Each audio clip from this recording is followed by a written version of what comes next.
বিশ্বনবী কিয়ামতের দিন শুধু কাঁদতে থাকবে। আকাশের জলজলে সূর্যটা মাথার কাছে চলে আসবে, মাথার মগজগুলো ভাতের মাড়ের মতো গলে গলে নাকের ছিদ্র কানের ছিদ্র দিয়ে বেয়ে বেয়ে পড়বে। তৃষ্ণায় ক্ষুধায় জিহ্বাটা বের হয়ে কুকুরের মতো নাভিস্থল পর্যন্ত ঝুলতে থাকবে। জমিনটারে তামার জমিন বানিয়ে দেওয়া হবে। সবাই শুধু বলবে ইয়া নফসি ইয়া নফসি, আল্লাহ তুমি আমারে বাঁচাও। ওলিরা বলবে ইয়া নফসি, শহীদরা বলবে ইয়া নফসি, নবীরা বলবে ইয়া নফসি, উম্মত বলবে ইয়া নফসি। সবাই বলবে আল্লাহ তুমি আমারে বাঁচাও, আল্লাহ তুমি আমারে বাঁচাও, আল্লাহ তুমি আমারে বাঁচাও। ঠিক ওই মুহূর্তে বিশ্বনবী প্যারা নবী মাকামে মাহমুদে সিজদায় পড়ে কাঁদবে। তিনি ইয়া নফসি না বলে চিৎকার করে কেঁদে কেঁদে বলবে উম্মতি উম্মতি রবলি হাবলি উম্মতি, ও রব আমার উম্মতকে তুমি বাঁচাও। পুরো কিয়ামত জুড়ে চিৎকার ইয়া নফসি আল্লাহ আমারে বাঁচাও। বিশ্বনবী বলবে ইয়া উম্মতি আল্লাহ উম্মতরে বাঁচাও। সুবহানাল্লাহ পড়বেন না? বিশ্বনবী মাথা তুলবেন না। রব্বুল আলামিন সাইয়েদনা জিবরাইল আলাইহিস সালামকে পাঠাবেন, জিবরাইল যাও নবীকে জিজ্ঞেস করো ইয়া নবী আল্লাহি মা ইউবকি, কেন আপনি কাঁদেন? বিশ্বনবী মাথা তুলবেন না, সিজদারত অবস্থায় উত্তরে বলবেন উম্মতি উম্মতি, আল্লাহ আমার উম্মতের কি হবে আপনি বলেন, আমার উম্মতরে আপনি বাঁচান। সাইয়েদনা জিবরাইল এসে বলে ও মাবুদ আপনার নবী বলে উম্মতের কি হবে, উম্মতের কি হবে?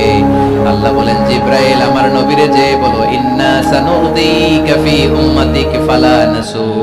আমি আমার নবীর দুনিয়ার বুকে যখন মন খারাপ ছিল তখন যেমনি মন ভালো করে দিয়েছি, আজকেও আমার নবীর উম্মতের ব্যাপারে এমন একটা ঘোষণা আমি দেব, এই ঘোষণা শুনে আমার নবী খুশি হয়ে যাবে।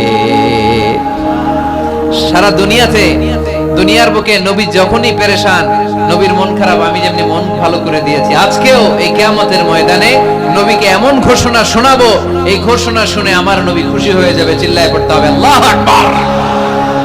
আল্লাহ তখন বলবে নবী মাথা তোলেন, মাথা তোলেন, ইরফা রাসাক, নবী মাথা তোলেন, সাল তুআতা, আপনার কান্না আমার সহ্য হয় না, সাল তুআতা, যা চাবেন তাই দেব। ইশফা তুশাফা, যার ব্যাপারে আপনি আজকে সুপারিশ করবেন তার জন্য আমি সুপারিশ কবুল করে নেব। সাউফা ইউতিকা রাব্বুকা ফাতারদা, নবী এমন এমন জিনিস আপনারে দেব আপনি খুশি হবেন। তারপরও নবী খুশি হবেন না, নবী অস্থির হয়ে থাকবেন আমাদের জন্য একটা পতাকা নিয়ে, আমাদের সবাইকে নিয়ে আমার নবী প্যারা নবী জান্নাতের দরজার মধ্যে একটা ধাক্কা দিবেন, পড়েন আল্লাহু আকবার। জান্নাতের রক্ষী ফেরেশতা বলবে মান আনতা, আপনি কে? বিশ্বনবী বলবেন আনা মুহাম্মদ, আমার নাম মুহাম্মদ সাল্লাল্লাহু। মুহাম্মদ শোনার পরে গার্ড অফ অনার দিয়ে বিশ্বনবীর জন্য জান্নাতের বিশাল দরজাগুলো খুলে দেয়া হবে। আর জান্নাতের ফেরেশতারা বলবে নবী গো, জান্নাত সৃষ্টির পর থেকে আজ পর্যন্ত আমরা দাঁড়িয়ে আছি, কবে আপনি জান্নাতে ধাক্কা মারবেন আর আপনার জন্য জান্নাতের দরজা খুলে দেব। আপনার আগে যেন কারো জন্য জান্নাতের দরজা খোলা না হয়, এ ব্যাপারে আমাদেরকে কঠোর নির্দেশনা দিয়েছে কে? বিশ্বনবী লক্ষ লক্ষ কোটি কোটি উম্মতে মুহাম্মাদীকে নিয়ে সেদিন জান্নাতের ভেতরে যখন ঢুকবেন তখন বিশ্বনবীর মনটারে খুশি করে দিবে কে? ওয়ালা সাউফা ইউতিকা রাব্বুকা ফাতারদা, নবী হে এমন এমন জিনিস আপনারে আমি দান করব, আপনি খুশি হয়ে যাবেন। তার মানে মন খারাপ বলে নবীর মন ভালো করে কে? জোরে বলতে হবে।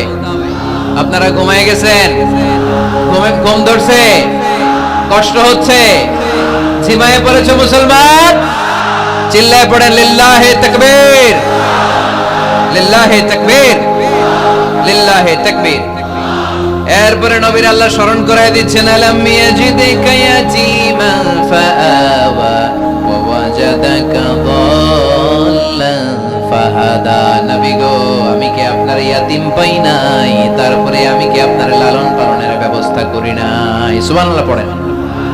আমার নবী ইয়াতিম হয়ে বড় হয়েছে, জানেন? ইয়াতিম হয়ে লালিত পালিত হয়েছেন। তিনি যখন মায়ের পেটে বিশ্বনবীর বাবাকে নিয়ে গিয়ে তুলে নিয়েছে কে? 6 বছর বয়সে মাকে তুলে নিল কে? দাদা আব্দুল মুত্তালিবের কাছে লালিত পালিত হলেন। 8 বছর বয়সে দাদাকেও নিয়ে গেল কে? এরপরে ইয়াতিম নবী চাচার কাছে লালিত পালিত হলেন। সুবহানাল্লাহ পড়েন। এজন্য আল্লাহ বললেন আলাম ইয়াজিদিকা ইয়াতীমান ফাআওয়া, নবী হে আমি কি আপনার ইয়াতীম পাই নাই, আর আপনারে কি আমি আপনার চাচার কাছে লালন পালনের ব্যবস্থা করে দেই নাই? তো এই ছোট্টবেলায় আপনি ইয়াতীম, আপনারে দেখার কেউ নাই, তখন যদি আমি আপনারে সাহায্য করতে পারি, ওই আল্লাহ এখনো আছেন না নাই?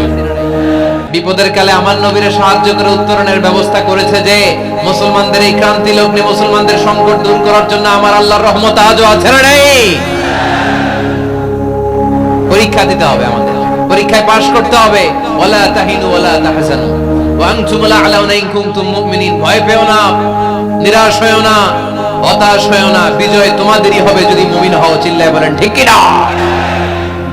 আলাম ইয়াজিদিকা ইয়াতীমান ফাআওয়া, নবী আপনার ইয়াতীম হিসেবে পেয়েছি, তখন আপনারে আশ্রয় দিয়েছি। তারপরে আল্লাহ বললেন ওয়া ওয়াজাদাকা দাল্লান ফাহাদা, আপনারে আমি দল্লান হিসেবে পেয়েছি, তারপরে রাস্তা দেখিয়েছি। আপনি রাস্তা খুঁজছিলেন।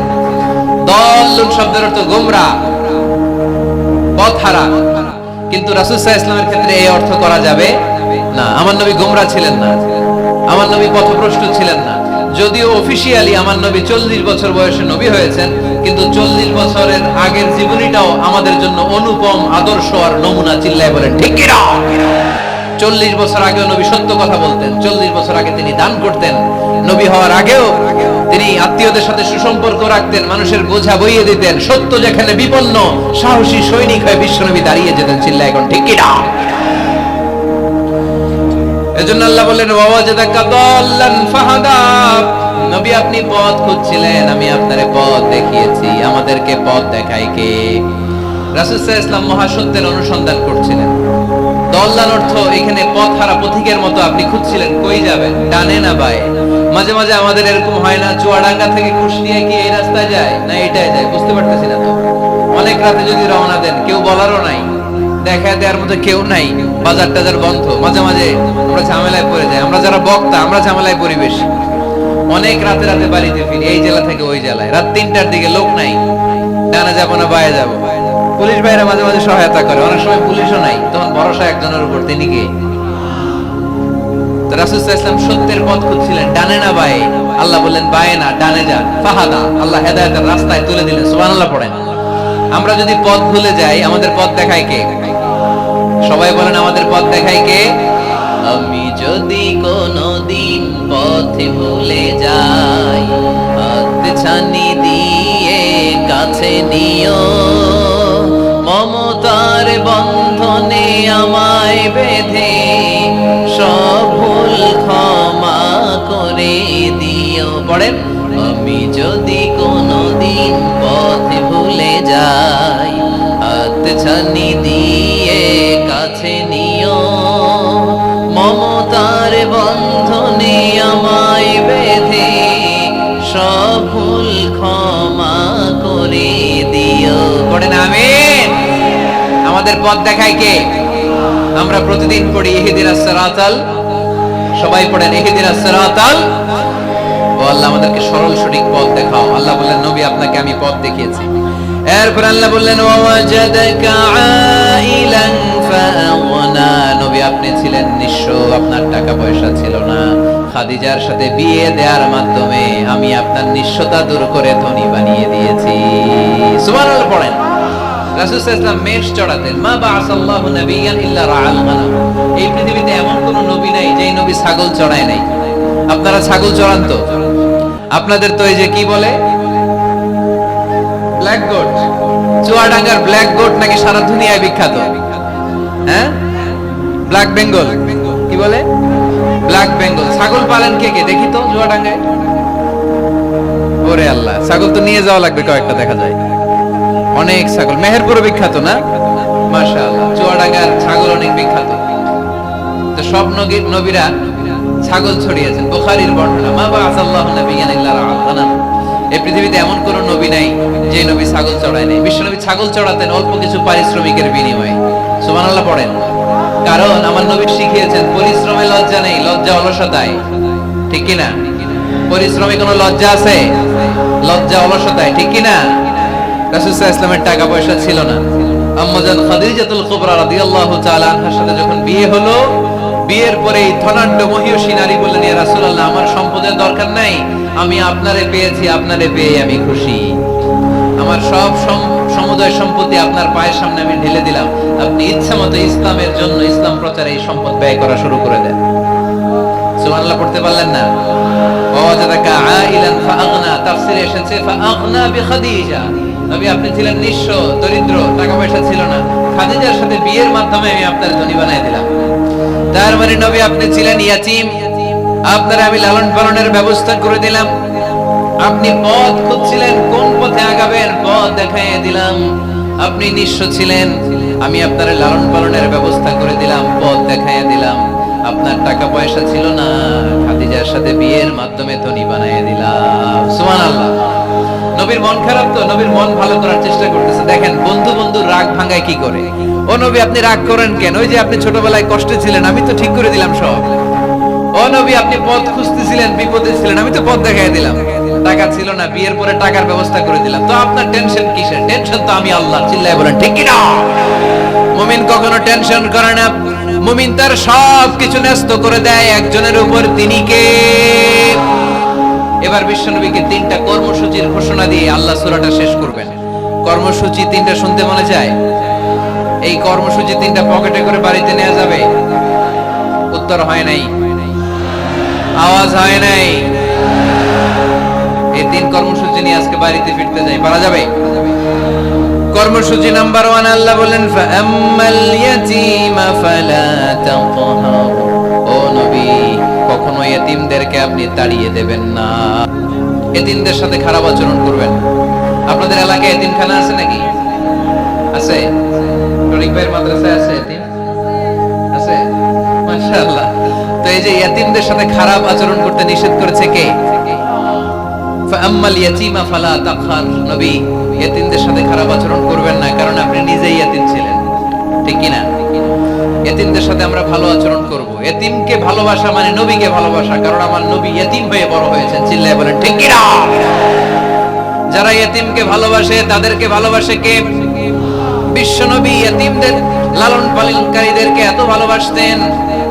যারা এতিমদেরকে যত্ন নেয়, যারা এতিমদেরকে লালন পালন করে, তাদের উদ্দেশ্যে বিশ্বনবী বললেন আনা ওয়া কাফিলুল ইয়াতীমি কাহাতাইন, আনা ওয়া কাফিলুল ইয়াতীমি কাহাতাইন। আমার 2টা আঙ্গুল দেখা যায়? সবাই দেখতে পাচ্ছেন? এই 2টা আঙ্গুলের মাঝখানে কি খুব গ্যাপ আছে নাকি? বেশি নাই। বিশ্বনবী বললেন আনা ওয়া কাফিলুল ইয়াতীমি কাহাতাইন, আমি এবং ইয়াতীমের লালন পালনকারী কিয়ামতের দিন প্রতিবেশীর মতো এইভাবে কাছাকাছি একসাথে থাকবো। এজন্য এতিমদের সাথে ভালো আচরণ করবেন। এতিমদেরকে ঘাড় ধাক্কা দিয়ে বের করে দিবেন না। অনেকে আছে এতিমদেরকে ঘাড় ধাক্কা দিয়ে বের করে দেয়, আছে না? যাই আছে না? আরাআইতাল্লাযী ইউকাযযিবু বিদ্দীন ফাযালিকাল্লাযী ইয়াদুরুল ইয়াতীম। কিছু লোক আছে যারা আখিরাতে বিশ্বাস করে না, জান্নাত জাহান্নামে বিশ্বাস করে না, তারা দ্বীনকে অস্বীকার করে, ইয়াতীমকে ঘাড় ধাক্কা দিয়ে বের করে দেয়। বিশ্বনবী ইয়াতীম হয়ে বড় হয়েছেন, তাই বিশ্বনবীকে প্রথম কর্মসূচি দিলেন ফাআম্মাল ইয়াতীমা ফালা তাকহার। নবী হে, কখনো ইয়াতীমকে ঘাড় ধাক্কা দিয়েন না, ইয়াতীমকে ধমক দিয়েন না, ইয়াতীমকে তাড়িয়ে দিবেন না। অনেকে আছে তাদের হৃদয় শক্ত, চোখ দিয়ে পানি নামে না। এরকম শক্ত হৃদয়ের মানুষ আছে না নাই? কান্না আসে না, হৃদয় নরম হয় না। এক সাহাবী এসে বললেন, ইয়া রাসূলুল্লাহ, আমার হৃদয়টা বড় শক্ত, আমার কলবটা বড় শক্ত, আমার চোখ দিয়ে পানি নামে না, আমার হৃদয়টা আমি নরম করতে চাই, কি করে নরম করব? বিশ্বনবী বললেন, হৃদয় নরম করতে চাও? ইরহামিল ইয়াতীম, এতিমের প্রতি রহম দিল হও। ওমসাহ রাসা, এতিমের মাথায় হাত বুলিয়ে দাও। ওয়া আত'ইমহু মিন তাআমিক, তুমি যা খাবে ওখান থেকে এতিমরেও খাও। তালিনু কলবু, তোমার হৃদয়টারে নরম করে দিবে কে? ওয়া তুদরাকু হাজাতুক, তোমার মনের নেক মাকাসেদ পূরণ করে দিবে কে? এজন্য মাঝে মাঝে একটু এতিমখানায় যাবেন, এতিমদের সাথে বসবেন, ওদেরকে একটু সদকা করবেন, দান সদকা করবেন, ওদেরকে খাওয়াবেন, ওদের মাথায় হাত বুলিয়ে দিবেন, আপনার হৃদয়টারে নরম করে দিবে কে? বাংলাদেশে কিছু লোক আছে এতিমরে আদর করা তো দূরের কথা, এতিমের মাল ডাল খেয়ে সব সাবার করে দেয়, এরকম আছে না নাই? এতিমের সম্পদ খেয়ে ফেলে এরকম টাকায় যাচ্ছে না নাই? ভাই মারা গিয়েছে, ভাতিজা আহা, মরার আগে ভাই তার আরেক ভাইকে সম্পদ দিয়ে গেল, আমার ছেলেটারে দেখো এতিম, ছেলের তো কিছু দেয় নাই, ভাতিজার জন্য তো কিছু রাখেই নাই, সব খাইয়া শেষ করে ফেলছে, এরকম আছে না নাই? আল্লাহ বললেন খবরদার এতিমের সম্পদ মেরে দিও না, এতিমের সম্পদ খেয়ে ফেলো না। যারা এতিমের সম্পদ অন্যায় ভাবে খাও, তারা পেটে এতিমের সম্পদ ঢুকাও নাই, জাহান্নামের আগুন পেটে ঢুকিয়েছো, ঠিক কি না? আল্লাযীনা ইয়াকুলুনা আমওয়ালাল ইয়াতামা যুলমান ইন্নামা ইয়াকুলুনা ফী বুতুনিহিম নারা ওয়া সায়াসলাউনা সাঈরা। যারা এতিমের সম্পদ অন্যায় ভাবে খায়, তারা এতিমের সম্পদ খায় নাই, খেয়েছে জাহান্নামের আগুন। কার কথা? আরো জোরে বলেন, কার কথা? এজন্য আমরা এতিমের সাথে খারাপ আচরণ করব না। রাসূল সাল্লাল্লাহু আলাইহি ওয়াসাল্লামের পেরেশানি দূর করার জন্য আল্লাহ নাযিল করলেন ওয়াদ-দুহা ওয়াল লাইলি ইযা সাজা মা ওয়াদ্দাআকা রাব্বুকা ওয়া মা ক্বালা। ওয়াদ-দুহা আলোর শপথ, ওয়াল লাইলি ইযা সাজা নিঝুম নিস্তব্ধ রাতের শপথ। সুবহানাল্লাহ পড়ে। প্রথমে আল্লাহ দুইটা কসম কাটলেন। কয়টা? দুইটা। প্রথমে দোহা, প্রভাতের সূর্য কিরণের শপথ, আলোর শপথ। এরপরে অন্ধকারের শপথ কাটলেন। আলোর শপথ দিয়ে আল্লাহ তাআলা ওহী আশাকে বুঝালেন, আর অন্ধকারের শপথ দিয়ে আল্লাহ ওহী না আশাকে বুঝালেন। আল্লাহ বুঝাতে চাইলেন নবী সব সময় আলো থাকলে ভাল লাগে না। 24 ঘন্টায় যদি সূর্যের আলো, এখনো সূর্যের আলো, সকালেও সূর্যের আলো, খালি আলো আর আলো, ভাল লাগবে? কথা বলেন না কেন? আবার 24 ঘন্টায় ঘুটঘুটে অন্ধকার, কোনো আলো টালো নাই, ভাল লাগবে? তার মানে জীবন চালাতে আলোরও দরকার, অন্ধকারেরও দরকার। বিশ্বনবীরে বুঝাতে চাইলেন নবী ওহী আসা যেমনি দরকার, মাঝে মাঝে ওহী বন্ধ রেখে আপনার একটু বিশ্রাম দেওয়া দরকার। সুবহানাল্লাহ পড়েন। সরকারি চাকরি যারা করেন সপ্তাহে কয়দিন জব করেন? জোরে বলেন। 5 দিন। বাকি 2 দিন কি করেন? বিশ্রাম নেন, ছুটিতে থাকেন। 7 দিনে যদি কাজ করা লাগতো, ভাল লাগতো? কথা বলেন না কেন? ভাল লাগতো না। আবার 7 দিনে যদি ছুটি থাকতো, ভাল লাগতো না। তার মানে কাজেরও যেমনি দরকার, বিশ্রামেরও দরকার, ঠিক কিনা? আল্লাহ বুঝাতে চাইলেন নবী কাফেরদের কথায় কান দিবেন না। ওরা বলে আমি আপনারে ভুলে গিয়েছি। না না, কোশ্চিন কালেও না। আমি আপনারে কেমন করে ভুলে যাই? আপনি আমার বন্ধু। আমি ইচ্ছা করে ওহী নাজিল বন্ধ রেখে কিছুদিন আপনারে ছুটি দিলাম। আল্লাহর পক্ষ থেকে আমি আপনার জন্য বিশ্রামের ব্যবস্থা করে দিয়েছি। নবী বিশ্রামের ব্যবস্থা করে দিলাম, কারণ প্রতিদিন ওহী নাজিল হলে এটা পৌঁছে দেওয়া, এটা চারটেখানি কথা নয়। ওহীর বাণী, এটা কোনো মন্ত্রীর বাণী না। ওহীর বাণী, এটা কোনো প্রেসিডেন্টের বাণী না। ওহীর বাণী প্রধানমন্ত্রীর বাণী না। ওহীর বাণী রাজা বাদশার বাণী নয়। ওহীর বাণী আমাদের কাছে পাঠিয়েছে কে? এই কালামুল্লাহ মাজিদের ওজন আছে না নাই? আল্লাহ বললেন ইন্না সানুকি আলাইকা কওলান সাকিলা। নবী গো, কোরআনের বাণী এটা হালকা কোনো বাণী নয়, এটা ভারী একটা বাণী। এই বাণী যদি আমি সাগরে নাজিল করতাম, এই কোরআনের বাণী যদি আমি জঙ্গলে নাজিল করতাম, আর এই কোরআনের বাণী যদি আমি পাহাড়ের মধ্যে নাজিল করতাম, কোরআনের ভারে বড় বড় পাহাড়গুলো মুহূর্তের মধ্যে ভেঙে চুরে খান খান হয়ে যেত। লাউ আনজালনা হাযাল কুরআন আলা জাবালিন লারাআইতাহু খাশিআন মুতাসাদ্দিআন মিন খাশিয়াতিল্লাহ। নবী হে, এই কোরআনকে আপনার উপর নাজিল না করে যদি আমি হিমালয় পাহাড় মাউন্ট এভারেস্টের উপর নাজিল করতাম, আমেরিকার আলাস্কা মাউন্টেন রেঞ্জের উপর নাজিল করতাম, ইউরোপের আল্পস পর্বতমালায় নাজিল করতাম, আমি যদি বড় বড় তুর পাহাড়ের উপর নাজিল করতাম, আপনি দেখতেন কোরআনের ভারে পাহাড়গুলো ভেঙে চুরে খান খান হয়ে গিয়েছে। তার মানে কোরআনের ওজন আছে না নাই? কোরআনের বাণী কি পাতলা, হালকা না ভারী? সবাই বলুন, হালকা না ভারী? কতটা ভারী? রাসূল সাল্লাল্লাহু আলাইহি ওয়াসাল্লাম যখন ওটের উপর বসে থাকতেন, তখন কোরআনের আয়াত নাযিল হলে ওটের পা মাটির মধ্যে দেবে যেত। ঘোড়ার উপর যখন বসে থাকতেন, তখন কোরআনের আয়াত নাযিল হলে ঘোড়া মাটিতে বসে যেত। মাঝে মাঝে আল্লাহ রাসূল সাহাবীদের পায়ের উপরে মাথা রেখে ঘুমাতেন। সাইয়েদনা যায়েদ রাদিয়াল্লাহু তাআলা আনহুর পায়ের মধ্যে, রানের মধ্যে মাথা রেখে বিশ্বনবী একবার ঘুমালেন। যায়েদ রাদিয়াল্লাহু তাআলা আনহু বলেন, অনেকক্ষণ বিশ্বনবী শুয়ে রইলেন, কিন্তু আমার কষ্ট হয় নাই, আমি টের পাই নাই। কিন্তু হঠাৎ বিশ্বনবীর উপর কোরআন যখন নাজিল হওয়া শুরু হয়ে গেল, আমার মনে হলো বিশ্বনবীর মাথার ওজন উহুদ পাহাড়ের সমান ভারী হয়ে গেছে। এতক্ষণ ধরে বিশ্বনবীর মাথার কোনো ওজন নাই, হঠাৎ যখন কোরআনের আয়াত নাজিল হতে লাগলো, দেখলাম বিশ্বনবীর মাথার ওজন এতটা বেড়ে গিয়েছে, আমার মনে হচ্ছে আমার পায়ের হাড্ডি আর রান ফেটে মুহূর্তের মধ্যে খান খান হয়ে যাবে। তার মানে কোরআনের আয়াত সব সময় রিসিভ করা, ওহী সব সময় নেয়া এবং ওহীর বাণী পৌঁছে দেয়া, এটা সাধারণ কোনো কাজ নয়। সব সময় ওহী লাগাতার নাজিল হলে নবীর কষ্ট হয়ে যাবে। এজন্য নবীর কষ্ট দূর করার জন্য সরকারি চাকরি যারা করেন যেমনি ছুটি পান, নবীকে একটু ছুটি আর বিশ্রামে রাখার জন্য আল্লাহ তাআলা ইচ্ছা করেই ওহী নাজিল বন্ধ রেখেছেন। চিল্লায়ে পড়েন সুবহানাল্লাহ। এজন্য আল্লাহ তাআলা নবীরে আশ্বস্ত করে বললেন, নবী ওয়াদ-দুহা ওয়াল-লাইলি ইযা সাজা মা ওয়াদ্দা'আকা রাব্বুকা ওয়া মা ক্বালা ওয়ালাল-আখিরাতু খায়রুল লাকা মিনাল উলা ওয়ালাসাওফা ইউ'তিকা রাব্বুকা ফাতারদা। পড়েন আল্লাহু আকবার। সূরার শুরুতে আল্লাহ শপথ কাটলেন দুইটা। কয়টা? সবাই বলেন, আরো জোরে বলতে হবে, কয়টা? তাহলে শপথের পর্ব শেষ। শপথ যখন শেষ, তারপরের তিনটি আয়াতে কনফার্মেশন। আল্লাহ তাআলা তার নবীকে কনফার্ম করেছেন যে নবী আমি আপনার সাথে আছি, নবী আমি আপনার সাথে আছি। এই এলাকার ওসি সাহেব যদি আপনারে বলে আমি আপনার সাথে আছি, সাহস লাগবে না? এসপি সাহেব যদি বলে আপনার সাথে আছি, সাহস লাগবে না? এমপি সাহেব যদি বলে সাথে আছি, সাহস লাগবে? প্রধানমন্ত্রী যদি বলে ভয় নাই, সাথে আছি, সাহস লাগবে না? ডোনাল্ড ট্রাম্প যদি বলে ভয় নাই, সাথে আছি, সাহস লাগবে?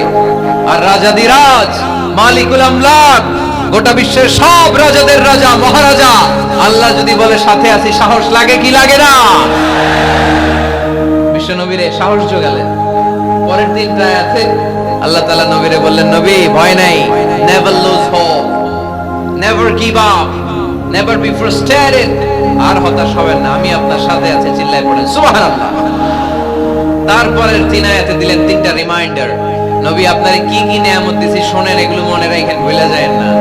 আর সর্বশেষ তিনটা আয়াতে তিনটা ওয়ার্ক প্ল্যানস, মানে গাইডলাইন, কর্মসূচি দিয়ে আল্লাহ সূরাটারে শেষ করেছেন। পড়েন আলহামদুলিল্লাহ। দুইবার যখন আল্লাহ শপথ করলেন, আলোর শপথ, অন্ধকারের শপথ, তারপরে আল্লাহ কনফার্মেশন করে বললেন, নবী মা ওয়াদ্দা'আকা রাব্বুকা ওয়া মা ক্বালা, নবী হে আমি আপনারে ভুলি নাই, আমি আপনারে ছাড়ি নাই। কাফেররা বলে আমি আপনারে ভুলে গেছি, আমি আপনার উপর রাগ করেছি, তাই আপনার উপর কোরআন নাজিল করি না। কথাটা কিন্তু ঠিক না। আমি আপনারে ভালোবাসি, মহব্বত করি, ইচ্ছা করে আপনারে ছুটি দেওয়ার জন্য, কয়েকদিন বিশ্রামে রাখার জন্য ইচ্ছা করেই কোরআন নাজিল বন্ধ রেখেছি। মা ওয়াদ্দা'আকা রাব্বুকা ওয়া মা ক্বালা। কাফেরদের কথার জবাবে তিনি বলছেন, না আমি আপনারে ভুলি নাই, আমি আপনার সাথে আছি। সুবহানাল্লাহ পড়েন। সাথে আছে কে? আরো জোরে বলেন। রাস্তায় হঠাৎ অ্যাক্সিডেন্ট হয়ে গেছে, বাঁচাবে কে? বলতে হবে সাথে আছে কে? আমাদের সাথে আল্লাহ আছে। এরপর আল্লাহ বললেন, ওয়ালাল আখিরাতু খায়রুল লাকা মিনাল উলা। ও নবী, মক্কার জীবনে সাময়িক একটু কষ্ট আপনি সহ্য করেন, মদিনার জীবনে আপনার জন্য আনন্দ রেখেছে কে? আখিরাতে আপনার জন্য জান্নাতকে তৈরি রেখেছে কে? ওয়ালাল আখিরাতু খায়রুল লাকা মিনাল উলা। আরেকটা কনফার্মেশন, আরেকটা অ্যাসিউরেন্স, আরেকটা নিশ্চয়তার গ্যারান্টি, নবী indeed verily hereafter is far better for you than this dunya. এই দুনিয়ার চেয়ে আখিরাত উত্তম, ঠিক কি না? আখিরাত আপনার জন্য তৈরি, এই দুনিয়ার জীবন আপনার আসল জীবন নয়। আসল জীবন হচ্ছে কবরের জীবন, ঠিক কি না? একদিন মাটির ভেতরে হবে ঘরে মন আমার, কেন বাঁধো দালান ঘর রে মন আমার, কেন বাঁধো দালান ঘর। প্রাণ পাখি উড়ে যাবে পিঞ্জর ছেড়ে, ধরা ধামে সবই রবে, তুমি যাবে চলে। বন্ধু বান্ধব যত, মাতা পিতা দ্বারা সুত, বন্ধু বান্ধব যত, মাতা পিতা দ্বারা সুত, সবই হবে তোমার পরে মন আমার, কেন বাঁধো দালান ঘর।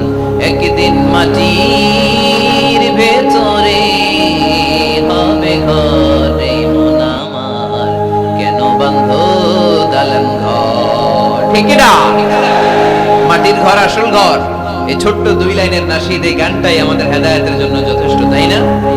কত কষ্ট করে বিল্ডিং বানালাম, কত কষ্ট করে ফ্ল্যাট কিনলাম, কত দামি টাইলস দিয়ে আমার গোসলখানাটা বানালাম, কিন্তু আমার জীবনের শেষ গোসলটা কি আমার ওই গোসলখানায় হবে? চিল্লায় বলতে হবে, হবে। এজন্য আল্লাহ বললেন, ওয়ালাল আখিরাতু খায়রুল লাকা মিনাল উলা। ও নবী, দুনিয়ার জীবন আসল জীবন নয়, আসল জীবন হলো আখিরাতের জীবন, ঠিক কি না? কিন্তু আমরা পাগল হয়ে আছি কোন জীবনের জন্য? দুনিয়ার পেছনে এই মরিচিকা, এই লোভ লালসা, এই ক্ষমতার দাপট, হ্যাঁ, এই সেলিব্রিটিজম, এই চোখ ধাঁধালো গ্ল্যামারাস লাইফের দিকে আমরা পাগলের মতো মরিচিকার পেছনে ছুটে বেড়াচ্ছি, আর আখিরাতের কথা আমরা বেমালুম ভুলে গিয়েছি, ঠিক কি না? এজন্য আল্লাহ বললেন, বাল তুসিরুনাল হায়াতাদ দুনিয়া ওয়াল আখিরাতু খায়রুন ওয়া আবকা। তোমরা দুনিয়ার জীবনকে বড্ড বেশি প্রাধান্য দাও, কিন্তু জেনে রেখো, মনে রেখো, দুনিয়া আসল নয়, আসল ঠিকানা হলো মুমিনের আখিরাত। 2 নম্বর কনফার্মেশন, ওয়াল আখিরাতু খায়রুল লাকা মিনাল উলা। নবী, হ্যাঁ, আখিরাত আপনার জন্য রেডি। 3 নম্বর কনফার্মেশন, ওয়ালা সাউফা ইউতিকা রাব্বুকা ফাতারদা। নবী, হে, অচিরেই এমন এমন জিনিস আমি আপনারে দেব, এগুলো পেয়ে আপনি খুশি হয়ে যাবেন। সুবহানাল্লাহ পড়েন। Verily, I'm gonna give you something that will make you happy. এমন এমন জিনিস আমি আপনার জীবনে দেব, এগুলো পেয়ে আপনি খুশি হবেন। নবী, আপনি হতাশ হবেন না, নবী, আপনি নিরাশ হবেন না, নবী, আপনি হাল ছাড়বেন না। আরে আমি তো আপনার সাথে আছি। সাথে আছে কে? বিপদে পড়লে বলবেন, আমার সাথে আছে কে? রক্ষা করবে কে? বাঁচানোর মালিক একজন। চিল্লায় বলো, তিনি কে? পারবেন, পারবেন, বলতে পারবেন? কি বলবেন? সাথে আছে কে? আমাদের সাথে থাকে কে? এটাই আমাদের ভরসা, এটাই আমাদের বিজয়ের মাধ্যম, বিজয়ের গোপনতম রহস্য। বলে, সাউফা ইউতিকা রাব্বুকা ফাতারদা। নবী, হে, অচিরেই এত এত জিনিস আমি আপনারে দেব, আপনি খুশি হয়ে যাবেন। সুবহানাল্লাহ পড়েন। যেখানেই নবীর মন খারাপ, সেখানেই আল্লাহ তাআলা এমন কিছু নবীকে হাজির করে দেন, ওইটা পেয়ে নবী খুশি হয়ে যায়। কারণ নবী হচ্ছেন আল্লাহর বন্ধু, হাবিবুল্লাহ। ইব্রাহিম আলাইহিস সালাম, উনি ছিলেন খলিলুল্লাহ। ইব্রাহিম আলাইহিস সালাম আল্লাহর কি ছিলেন? কথা বলেন, খলিলুল্লাহ। আর আল্লাহ রাসূল সাল্লাল্লাহু আলাইহি ওয়াসাল্লাম হাবিবুল্লাহ। খলিল মানেও বন্ধু, হাবিব মানেও বন্ধু। খলিল মানে এমন বন্ধু যেই বন্ধু আল্লাহরে খুশি করার জন্য কাজ করে, আর হাবিব মানে এমন বন্ধু যেই বন্ধুরে খুশি রাখার জন্য আল্লাহ নিজেই কাজ করে। আল্লাহ রাসূল সাল্লাল্লাহু আলাইহি ওয়াসাল্লাম হচ্ছেন হাবিবুল্লাহ। আল্লাহ রাসূল সাল্লাল্লাহু আলাইহি ওয়াসাল্লাম কি? হাবিবুল্লাহ। যেখানেই আল্লাহ রাসূল সাল্লাল্লাহু আলাইহি ওয়াসাল্লামের মন খারাপ, আল্লাহ রাসূল সাল্লাল্লাহু আলাইহি ওয়াসাল্লামের মন ভালো করে দেয় কে? আল্লাহ রাসূলের মন ভালো করে দেওয়ার দায়িত্ব স্বয়ং নিয়েছে কে? মক্কায় আল্লাহ রাসূল সাল্লাল্লাহু আলাইহি ওয়াসাল্লামের মন খারাপ। মক্কার দাওয়াতি কাজ বেগবান করার জন্য আল্লাহ রাসূল সাল্লাল্লাহু আলাইহি ওয়াসাল্লাম কেঁদে কেঁদে আল্লাহর কাছে দোয়া করলেন, আল্লাহ, মক্কার 2 জনের একজন যেন কালিমা পড়ে মুসলমান হয়ে যায়। তাহাজ্জুদের নামাজ পড়ে চোখের পানি ছেড়ে ছেড়ে আল্লাহর কাছে দোয়া করলেন, আল্লাহ, আল্লাহুম্মা আইজ্জাল ইসলাম বিআহাব্বির রাজুলাইনি ইনদাক। আল্লাহ, মক্কার 2 জনের একজনকে আমি চাই। 2 জনের একজন, আবি জাহাল ইবনে হিশাম, হিশামের বেটা আবু জাহেল, অথবা ওমর ইবনে খাত্তাব, খাত্তাবের বেটা ওমর। আল্লাহ, হয় আবু জাহেলরে আপনি ইসলামের ছায়া তলে আনেন, কিংবা ওমরে ফারুককে আনেন। আল্লাহ কার জন্য দোয়াটা কবুল করেছে? জোরে বলেন।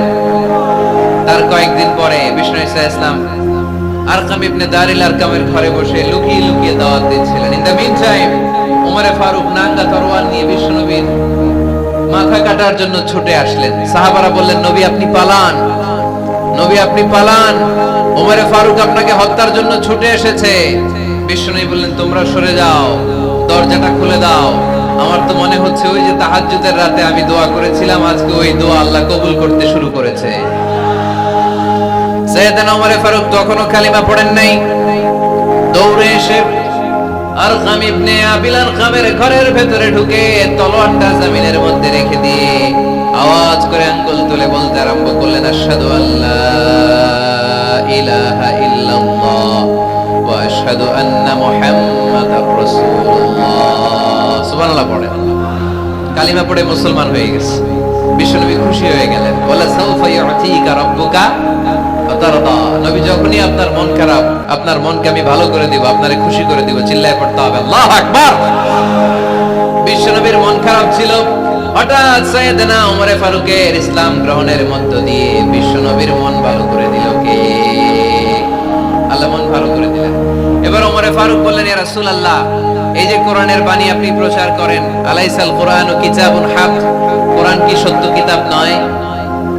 আপনারা আওয়াজ করে বলেন তো, আমাদের কোরআন কি সত্য কিতাব নয়? ইসলাম কি সত্য ধর্ম নয়? আল্লাহ কি আমাদের সঠিক রব নয়? তিনটা প্রশ্ন করলেন বিশ্বনবীকে। আপনাদের মতোই বিশ্বনবী বললেন, হ্যাঁ, কোরআনও সত্য, ইসলামও সত্য, আল্লাহও সত্য। এবার ওমরে ফারুক বললেন, ফাফিমাল ইখতিফা, নবী তাহলে লুকিয়ে লুকিয়ে দাওয়াত দেন কেন? লুকিয়ে লুকিয়ে ঘরের ভিতরে কোরআন পড়েন কেন? আজকে থেকে আমি ওমর আপনার সাথে আছি। সুবহানাল্লাহ বলতে পারলেন না মজা করে? আমি ওমর আছি, দেখি কে আপনারা কি করে। বের হন ঘর থেকে। ঘর থেকে বের হয়ে প্রকাশ্যে দাওয়াত দেন। বিশ্বনবী বললেন, না ওমর, এটা মাক্কি জীবন, এখানে গোপনে দাওয়াত দিতে হবে।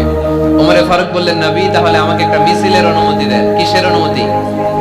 আপনাদের চুয়াডাঙ্গায় মিছিল টিছিল হয় নাকি? হয় হয়। বিশ্বনবী বললেন, যাও, ঠিক আছে, মিছিলের অনুমতি দিলাম। মোট 11 জন তিনি পেলেন। হাতে গোনা অল্প কয়েকজন লোক কালিমা পড়ে মুসলমান হয়েছে।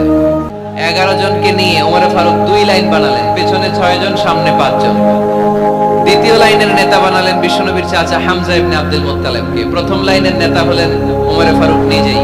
তারপরে এক বাক্যের একটা ভাষণ দিলেন। কয় বাক্যের? তিনি বললেন, মান আরাদা আন তাসকুলা উম্মু ইয়াজামা ওয়ালাদু তারমিলা যাওজাতুহু ফালিয়াসুদ্দানি। ওমরে ফারুক মিছিলের সামনে দাঁড়িয়ে মক্কাবাসীদেরকে শোনানোর জন্য বললেন, উদ্দেশ্য করে বললেন, কে আছো? কে আছো? মান আরাদা আন তাসকুলা উম্মু, কে আছো মায়ের বুক খালি করতে চাও? কে আছো সন্তানগুলোর ইয়াতিম বানাতে চাও? কে আছো মক্কায় স্ত্রীদেরকে বিধবা করতে চাও? বুকের পাটা থাকলে আমি ওমরের সামনে এসে দাঁড়াও। কেউ সামনে আসতে পারে নাই। ওমরে ফারুক স্লোগান তুললেন, আল্লাহু আকবার, আল্লাহু আকবার, আল্লাহু আকবার। আল্লাহু আকবার স্লোগান আর কেউ শোনে নাই।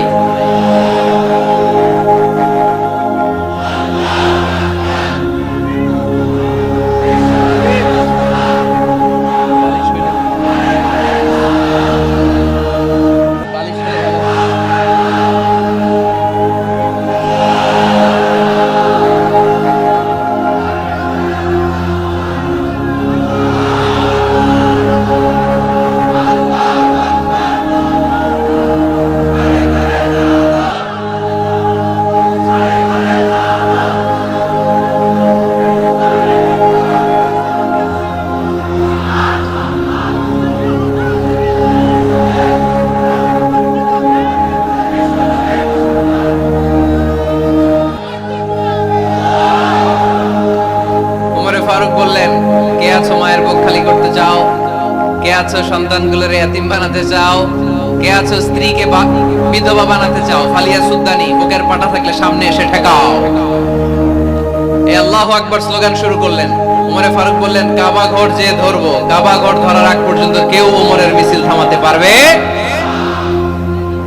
হঠাৎ মিছিল শুনে আবু জাহেল বের হয়ে এলো, উতবা, শাইবা, ওয়ালিদ ইবনে মুগীরা, সব নেতা খাতারা বের হয়ে আসলো। এসেই দেখে মিছিলের সামনে ওমর। মিছিলের সামনে কে?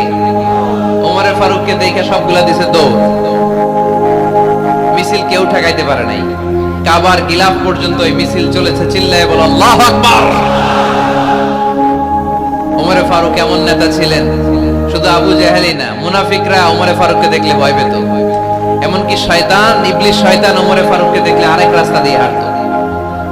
আল্লাহ রাসূল বলতেন, মা সালাকা শাইতান সালিকান ফাজ্জান ইল্লা সালাকা ফাজ্জান গায়রা ফাজ্জিক। তোমার শয়তান যদি তোমাকে এই রাস্তা দিয়ে আসতে দেখে, শয়তান এই রাস্তা রেখে দিয়ে আরেক রাস্তা দিয়ে হাঁটে। আবার আল্লাহ রাসূল সাল্লাল্লাহু আলাইহি ওয়াসাল্লাম বলেছেন, লা নাবিয়্যা বা'দি ওয়ালা রাসূলা, আমার পরে কোনো নবীও নাই, কোনো রাসূলও নাই। তবে লাউ কানা বা'দি নাবিয়্যুন লাকানা উমর, আমার পরে যদি নবী হওয়ার যোগ্যতা কারো থাকে, আমার সাহাবী ওমরের সেই যোগ্যতা আছে। পড়েন সুবহানাল্লাহ। প্রভু তুমি বলেছো রাসূল দেবে না, বলনি দেবে না ওমর, বলনি দেবে না হামজা তারি, খালিদ বিজয় সমর। বলেছো রাসূল দেবে না, বলনি দেবে না ওমর, বলনি দেবে না হামজা তারি, খালিদ বিজয় সমর। প্রভু তুমি বলেছো রাসূল দেবে না। সুবহানাল্লাহ পড়েন। ওমরে ফারুক, ওরকম একটা ওমরের দরকার বাংলাদেশে, চিল্লায় বলেন ঠিক কিনা? ওই একটা ওমর যদি বাংলাদেশে থাকতো, টেন্ডারবাজি একদিনে বন্ধ হয়ে যেত। ওই এক ওমরে ফারুক যদি বাংলার জমিনে থাকতো, চাঁদাবাজি থাকতো না, নুসরাতের মতো কোনো মেয়েকে ধর্ষিত হওয়া লাগতো না, পেঁয়াজের দাম বাড়িয়ে সাধারণ মানুষের কষ্ট দেওয়ার সাহস কেউ করতো না, লবণের মতো নিত্য প্রয়োজনীয় জিনিসের দাম বাড়ানোর গুজব তোলার মতো সাহস কেউ পেত না। চিল্লায় বলো ঠিক কিনা? কোটি কোটি টাকার নোট ছিঁড়ে ছিঁড়ে কেউ পানির মধ্যে ফেলার সাহস তুলতো না। চিল্লায় বলো ঠিক কিনা? এক লোক তার স্ত্রীকে 100 তালাক দিল। কয় তালাক? আরো জোরে বলেন। এবার স্ত্রী এসে বিচার দিল, ওমরে ফারুক আমার স্বামী আমার 100 তালাক দিছে। ওমরে ফারুক বলেন ঘটনা কি? তালাক দিবে 3 তালাক, তোমার স্বামী তোমার 100 তালাক দেয় কেন? স্বামীরে ডেকে নিয়ে আসো। ডেকে নিয়ে আসা হলো, জিজ্ঞেস করা হলো কিরে কয় তালাক দিলি? কয় 100 তালাক। ওমরে ফারুক বললেন তালাক দিবা 3টা, 100 তালাক দিলা কেন? স্বামী বলে মেজাজ খুব গরম আছে। মেজাজ আমাদের মাঝে মাঝে মেজাজ গরম থাকে না? সব তালাক দিয়ে ফেলায়, তুই তালাক, তোর মাও তালাক। কত বড় ডাকাইত, বউরও তালাক দেয়, শাশুড়িরও তালাক মারে। আছে না নাই? আলহামদুলিল্লাহ চুয়াডাঙ্গা এরকম নাই। ওমরে ফারুক বললেন দিবা 3 তালাক, 100 তালাক দিলা কেন? সে বলে ওমরে ফারুক মেজাজ গরম ছিল। ওমরে ফারুক বললেন তাই? মেজাজ গরম ছিল, ঠিক আছে আমি বিচার করতেছি। 3 তালাকে তোর বউ তালাক, বাকি 97 তালাক তোর পিঠের উপরে পড়বে। এরকম বিচার যদি বাংলার জমিনে থাকতো, কেউ আর এরকম ইসলামের কোন বিষয় নিয়ে কথা বলার ধৃষ্টতা দেখানোর সাহস পেত? কোরআনকে গালি দেওয়ার সাহস পেত? আমার নবীর নামে কার্টুন বানানোর সাহস পেত? আমার নবীকে নিয়ে ফিল্ম বানানোর সাহস পেত? বিশ্ব নবীকে গালি দেওয়ার সাহস পেত? ইসলাম নিয়ে কটু কথা বলার সাহস পেত? আমরা সব বিষয়ে কথা শুনতে রাজি। আমার নবীরে গালি দিলে খবর আছে না নাই? আমার নবীর দিকে যদি কেউ বা হাত তুলে তাকায়, ওই বা হাত কেমন করে ভেঙে দিতে হয় সেটাও আমরা জানি। চিল্লায় বলো ঠিক কিনা? ইসলামের বিরুদ্ধে যদি কথা বলে ওইটা আমরা সহ্য করি না। চিল্লায় বলেন ঠিক কিনা? আমার নবীরে গালি দিলে, আমার কোরআনকে গালি দিলে, আমার আল্লাহরে গালি দিলে, আমার ইসলামকে গালি দিলে আমাদের কলিজায় আগুন ধরে কি ধরে না? নবীকে গালি দিলে কলিজায় আগুন লাগে, কোরআনকে গালি দিলে কলিজায় আগুন লাগে। কার কার কলিজায় আগুন লাগে হাত তুলে আল্লাহর দেখা।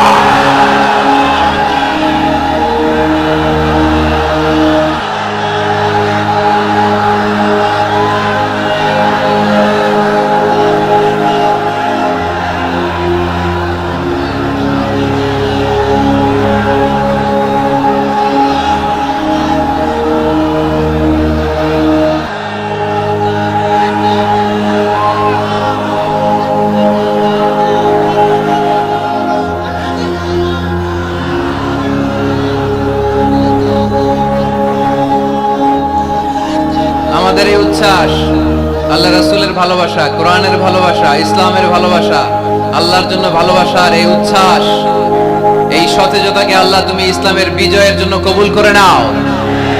আমরা একটা ওমরের অপেক্ষায়। চিল্লায় বলেন ঠিক কিনা? ওই ওমরের মতো একটা নেতা হলে বাংলাদেশ সোজা হয়ে যাবে। চিল্লায় বলেন ঠিক কিনা? ওই ইমাম মাহাদির অপেক্ষায় আমরা আছি। 7 বছরের ব্যবধানে, 9 বছরের ব্যবধানে গোটা বিশ্বকে সাম্য, মৈত্রী, ভালোবাসা দিয়ে তিনি এক করে ফেলবেন। চিল্লায় বলে ঠিক কিনা? আমরা সেই ইমাম মাহাদির অপেক্ষায়। একজন ওমরই পারে গোটা বিশ্বটারে শান্তি, সাম্য, মানবতা আর ভ্রাতৃত্বের বন্ধনে অটুট রাখতে। সে ওমরে ফারুক যখন ইসলাম ধর্ম গ্রহণ করলেন, বিশ্বনবীর পেরেশানি দূর করে দিল কে? এজন্য আল্লাহ বললেন ওয়ালা সাউফা ইউতিকা রাব্বুকা ফাতারদা। ও নবী, অচিরে এমন কিছু আমি আপনারে দান করব, এগুলো পেয়ে আপনি খুশি হয়ে যাবেন। সুবহানাল্লাহ পড়েন। যেখানেই নবী পেরেশান, ওইখানেই নবীর মন ভালো করে দেয় কে? মক্কা থেকে 80 কিলোমিটার দূরে তায়েফের ময়দান। যারা হজ উমরা করেছেন তারা জানেন, প্রায় 80 কিলোমিটার দূর এই তায়েফের ময়দানে বিশ্বনবী পাহাড়ি পথ পাড়ি দিয়ে দাওয়াত দিতে গেলেন। তায়েফের লোকেরা কি নবীর দাওয়াতে সাড়া দিয়েছে? নবীকে পাথর মেরেছে, ঠিক কিনা? রক্তাক্ত করেছে তিনটা জায়গায়। কয় জায়গায়? বিশ্ব নবীর চাইতে সুন্দর মানুষ পৃথিবীতে ছিল? বিশ্ব নবীর চাইতে সুন্দর মানুষ বর্তমানে পৃথিবীতে আছে? আমার নবীর চাইতে সুন্দর কোন সুপুরুষ কিয়ামত পর্যন্ত দুনিয়ায় জন্মগ্রহণ করবে? সাদা ধবধবে স্বচ্ছ শুভ্র মানুষ, এত সুন্দর মানুষ যার নুরানি চেহারা দেখলে মানুষ কালিমা পড়ে মুসলমান হয়ে যেত। বিশ্ব নবীর চেহারা দেখে কাফির মুশরিকেরা কালিমা পড়ে মুসলমান হতো। আমার নবীর চেহারার মতো সুন্দর শুভ্র সাবলীল মানুষ দুনিয়ার বুকে দ্বিতীয়টা ছিল না। আমার ওই পেয়ারা নবীর গায়ে পাথর মেরেছে তায়েফের ছেলেরা। আমার নবীকে তিনটা জায়গায় রক্তাক্ত করেছে, তারপরেও বিশ্ব নবী তায়েফবাসীদের বদদুয়া দেয় নাই। খেয়ে না খেয়ে দিন প্রচারের কাজে নিজেকে দিয়েছ বিলিয়ে, তায়েফের কাফিরেরা চিনল না সে আলো, দুষ্ট ছেলেদের পিছু দিল লেলিয়ে, পাথরের আঘাতে ক্ষত বিক্ষত হয়ে সারা শরীর থেকে রক্ত ঝরে। হে রাসূল তোমাকে ভুলি আমি কেমন করে, হে রাসূল তোমাকে ভুলি আমি কেমন করে, হাজার ব্যথা বেদনার পরে ফিরে আসনি তুমি আপন ঘরে, দিনের আলো তুমি ছড়িয়ে দিতে চলে গেলে মদিনায় মক্কা ছেড়ে। হে রাসূল তোমাকে ভুলি আমি কেমন করে, হে রাসূল তোমাকে ভুলি আমি কেমন করে। ঠিক কিনা? ওই নবীকে ভোলা সম্ভব? ওই নবীর ভালোবাসা আমাদের হৃদয়ে আছে না নাই? বিশ্ব নবীকে তিনটা জায়গায় আঘাত করলো, এত শুভ্র সাবলীল সাদা দেহটা ছিঁড়ে ছিঁড়ে রক্ত বের হলো। বিশ্ব নবী তায়েফবাসীদেরকে বদদুয়া দেয় নাই। বিশ্ব নবী তায়েফবাসীদেরকে কোরআনের দাওয়াত দিতে গেলেন, তারা কোরআনের দাওয়াত মেনে নেয় নাই। বিশ্ব নবী ওযু করলেন, গায়ের রক্তগুলোকে মুছে মুছে ফজরের সময় খেজুর বাগানের সামনে দাঁড়িয়ে ফজরের নামাজ শুরু করে দিলেন। বিশ্বনবী মন্ত্রমুগ্ধকর কণ্ঠ দিয়ে তেলাওয়াত করতে শুরু করলেন। ইন দ্য মিন টাইম বিশ্বনবীর পেছন থেকে একদল জিন বিশ্বনবীর কণ্ঠের কোরআন তেলাওয়াত শুনে কালিমা পড়ে মুসলমান হয়ে গেল। ফজরের সালাত শেষে আল্লাহ বিশ্বনবীর ডেকে বললেন, নবী আপনার মন খারাপ কেন? জিব্রাইল মারফত জানিয়ে দিলেন মন খারাপ কেন? বিশ্বনবী বললেন, 80 মাইল পথ পাড়ি দিয়ে তায়েফের ছেলেদেরকে দাওয়াত দিতে এলাম, তারা আমার দাওয়াত কবুল করে নাই। শুধু দাওয়াত প্রত্যাখ্যান করলে চলতো, আমাকে মেরে রক্তাক্ত করে তায়েফের জমিনকে লাল করে দিয়েছে। একটা ছেলে যদি কালিমা পড়তো আমার কলিজাটা ঠান্ডা হতো, আমার পরানটা ঠান্ডা হয়ে যেত। একটা ছেলেও কালিমা পড়ে নাই, পাথর মেরে আমারে রক্তাক্ত করেছে। কি ছিল আমার অপরাধ? ওদেরকে জাহান্নামের আগুন থেকে বাঁচানোর জন্য আমি তায়েফে এসেছি, একটা লোক আমার ডাকে সাড়া দেয় নাই। বিশ্বনবীর মন খারাপ। আল্লাহ ডেকে বললেন, নবী মন খারাপ করবেন না, হতাশ হবেন না। আপনি জানেন না, আপনি দেখেন নাই, আমি আল্লাহ দেখেছি। আপনি যখন দাঁড়িয়ে দাঁড়িয়ে ফজরের নামাজের তেলাওয়াত করছিলেন, আপনার সুমধুর কণ্ঠের তেলাওয়াত শুনে একদল জিন কালিমা পড়ে মুসলমান হয়েছে। سمعنا قرآنا عجبا يهدي إلى الرشد فآمنا به। বিশ্বনবী যখন কালামুল্লাহ মাজিদ থেকে দাঁড়িয়ে দাঁড়িয়ে তেলাওয়াত করছিল, জিন জাতি বিশ্বনবীর কণ্ঠের তেলাওয়াত শুনে পাগল হয়ে গেল। জিনেরা এরকম বাক্য শুনে নাই এর আগে। জিনেরা মিলাই কিরে, এটা তো কোনো মন্ত্র না। জিনেরা মিলাই কিরে, এটা তো কবিতা না। এত সুন্দর কথা কার বাণী? এটা আল্লাহর বাণী ছাড়া অন্য কোনো বাণী হতে পারে না। এই সুন্দর বাণী শুনে তারা কালিমা পড়ে মুসলমান হয়ে গেল। আল্লাহ বিশ্বনবীর আশ্বস্ত করলেন, নবী আপনার কষ্ট বৃথা যায় নাই। মুমিনের কষ্ট কি কখনো বৃথা যায়? আওয়াজ করে বলো, বৃথা যায়? নবী আপনি দাওয়াত দিতে এসেছিলেন দৃশ্যমান এক জাতি, মানব জাতিকে, তায়েফের মানব জাতিকে দাওয়াত দিতে এসেছেন। ওরা দাওয়াত কবুল করে নাই তো কি হয়েছে? অদৃশ্য জাতি, জিন জাতি কালিমা পড়ে মুসলমান হয়ে গিয়েছে। ওয়ালা সাউফা ইউতিকা রাব্বুকা ফাতারদা। নবী অচিরেই এমন এমন সুসংবাদ আপনারে শোনাবো, আপনি খুশি হয়ে যাবেন। বিশ্বনবী যখন শুনলেন তায়েববাসী কালেমা পড়ে নাই, কি হয়েছে? জিন জাজিত করছে, বিশ্বনবী আবার খুশি হয়ে গেলেন। সুবহানাল্লাহ পড়েন। এইভাবে বিশ্বনবীর মন খারাপ হলে বিশ্বনবীর মন ভালো করে দেয় কে? মক্কার জমিনে বিশ্বনবীকে হত্যার ষড়যন্ত্র করা হলো। বিশ্বনবী আর থাকতে পারলেন না। বিশ্বনবীকে আল্লাহ বললেন, নবী আপনার জন্য আর গ্রিন সিগন্যাল নাই, মক্কা থেকে আপনাকে চলে যেতে হবে মদিনায়। আপনি চলে যান, আপনার বন্ধু আবু বকরকে নিয়ে হিজরত করে চলে যান। বিশ্বনবী চলে যাচ্ছিলেন আর মক্কার দিকে তাকিয়ে চোখের পানি ছাড়ছিলেন আর বলছিলেন, মক্কা তো হাব্বুল বিলাদ ইলাইয়া, মক্কা আমার কাছে সবচাইতে শ্রেষ্ঠ শহর। লাউলা উখরিজতু লামা খারাজতু মিনহা, মক্কা থেকে যদি আমারে বের করে দেয়া না হতো আমি মক্কা থেকে বের হতাম না। আমার কথা কি আপনারা শুনতেছেন? অনেক রাত হয়েছে, এবার শেষ করে দেই। এত লোক যেতে কয়েক ঘন্টা লাগবে, পুরো চুয়াডাঙ্গা জেলা জ্যাম হয়ে যাবে। শেষ করে দিব নাকি আরো 2-1 মিনিট শুনবেন? শুনবেন? ঠিক আছে, তাহলে বসেন। রাসূল সাল্লাল্লাহু আলাইহি ওয়াসাল্লাম বললেন, মক্কা থেকে যদি আমার বের করে দেয়া না হতো আমি বের হতাম না। চোখের পানি ছাড়লেন। মাতৃভূমি ছেড়ে চলে যেতে হবে। আপনাদের জেলার নাম কি? আরো জোরে বলেন। চুয়াডাঙ্গারে বেশি পছন্দ করেন না বোধহয়, এজন্য আওয়াজটা জোরসে হয় নাই। আপনাদের প্রাণের জেলার নাম কি? চুয়াডাঙ্গা। জোর করে যদি চুয়াডাঙ্গা থেকে বের করে আপনারা সিলেটে পাঠায় দেয়, ভালো লাগবে? বিশ্বনবীকে মক্কা থেকে মদিনায় পাঠিয়ে দেয়া হবে। জন্মভূমি ছেড়ে বিশ্বনবী মদিনায় যাচ্ছেন, মনটা খুব খারাপ। প্রথম যখন মানুষ বিদেশে যায় এয়ারপোর্টে কাঁদে না? এয়ারপোর্টে গেছেন আপনারা? আহা, পরিবার পরিজনদেরকে কেঁদে কেঁদে অশ্রু সিক্ত নয়নে বিদায় দেয়। বিশ্বনবীও চোখের পানি ছেড়ে মক্কাকে বিদায় জানালো। মন খুব খারাপ, কিন্তু মদিনায় যেয়ে দেখে এলাহি কাণ্ড।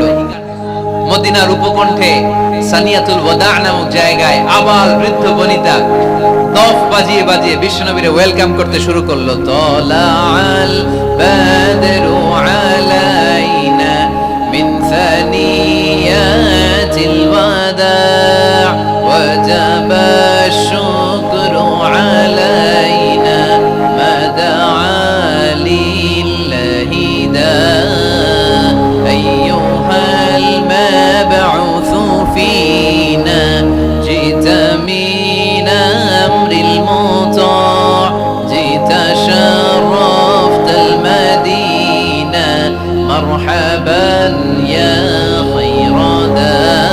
যারা পারেন পড়েন। তালাআল বাদরু আলাইনা মিন সানিয়াতিল ওয়াদা ওয়াজাবা শুকরু আলাইনা মাদা লিল্লাহি দা। পড়েন না আল্লাহু আকবার। এই বিশাল জনসমুদ্র দেখে তালাল বাদরু আলাইনা দফ বাজাতে বাজাতে নবীকে ওয়েলকামিং রিসেপশন দেয়া হলো। এই মদিনার মানুষের ভালোবাসা দেখে মক্কা থেকে যে তিনি চোখের পানি ছেড়ে বিদায় নিয়েছেন, এই দুঃখের কথা বিশ্বনবী ভুলে গেলেন। বিশ্বনবীর মনকে আবার খুশি করে দিল কে? সুবহানাল্লাহ কইতে পারলেন না? ওয়ালা সাউফা ইউতিকা রাব্বুকা ফাতারদা। নবী অচিরে এমন জিনিস আপনাকে আমি দান করব, আপনি খুশি হয়ে যাবেন। আবার বিশ্বনবী শুনতে পেলেন ওনার আগের পয়গম্বরদের বয়স ছিল কারো 1000 বছর, কেউ হায়াত পেত 2000 বছর, কেউ পেত 1500 বছর। তাদের উম্মতের মধ্যে থেকে কেউ বাঁচত 800 বছর, 700 বছর। বিশ্বনবী মনে মনে দুঃখ পেতে শুরু করলেন, হায় হায়, আমার উম্মতের গড় বয়স এত কম। আগের উম্মতের হায়াত পেয়েছে বেশি, ইবাদত করার সুযোগও পেয়েছে বেশি। আমার গুনাহগার উম্মতেরা হায়াত পাবে কম, তাই ইবাদতের সুযোগও তাদের কম। ঠিক কি না? আল্লাহ রাসূল সাল্লাল্লাহু আলাইহি ওয়াসাল্লাম ফরমান, আ'মার উম্মতি মা বাইনা 60 ইলা 70। আমার উম্মতের গড় বয়স 60 থেকে 70। 60 থেকে 70 এর মধ্যে আমার উম্মতের বেশিরভাগ লোক মারা যাবে। ওয়া আকাল্লুহুম ইয়াজুজু যালিক, হাতে গোনা অল্প কয়েকজনই 70 এর বেশি হায়াত পাবে। আপনাদের চুয়াডাঙ্গার কি অবস্থা? কত হায়াত পায় মানুষ? 80 বছর বয়স পেয়েছেন এরকম কেউ আছে নাকি আজকের মাহফিলে? 80 বছরের মুরব্বী কেউ আছেন? নাই। 70 বছর হায়াত পেয়েছেন কেউ আছে? হ্যাঁ, আছে আছে। 60 বছর বয়স আছে? 60 বছর আছেন, 50 আছে কার কার দেখি 50? তরিক ভাইয়ের বয়স কত? শাহিদ ভাইয়ের বয়স কত চলে? 50। মাশাআল্লাহ, আরো 50 বছর আল্লাহ বাঁচায় রাখুন। সবাই পড়ি আমিন। তো রাসূল সাল্লাল্লাহু আলাইহি ওয়াসাল্লাম চিন্তিত হলেন, হায় রে, আগের উম্মতেরা হায়াত পাইতো 1000 বছর, 1500 বছর, আমার উম্মত 60 থেকে 70 এর মধ্যে সব মরে যাবে। ওরা ইবাদত করার সুযোগ পেয়েছে বেশি, আমার উম্মতের কি হবে? সুবহানাল্লাহ কইবেন না? কি দরদ আমাদের জন্য, কি মায়ার নবী, কি দয়ার নবী। আমার নবীর চাইতে দয়ালু মানুষ পৃথিবীতে ছিল? আমার নবীর চাইতে বিশ্বস্ত মানুষ পৃথিবীতে আছে? আহমদ বড় বিশ্বস্ত, সে কোন বন্ধু বলো বেশি বিশ্বস্ত? সে কোন বন্ধু বলো বেশি বিশ্বস্ত? কার কাছে মন খুলে দেয়া যায়, কার কাছে প্রাণ খুলে দেয়া যায়, হওয়া যায় অতি আশ্বস্ত। তার নাম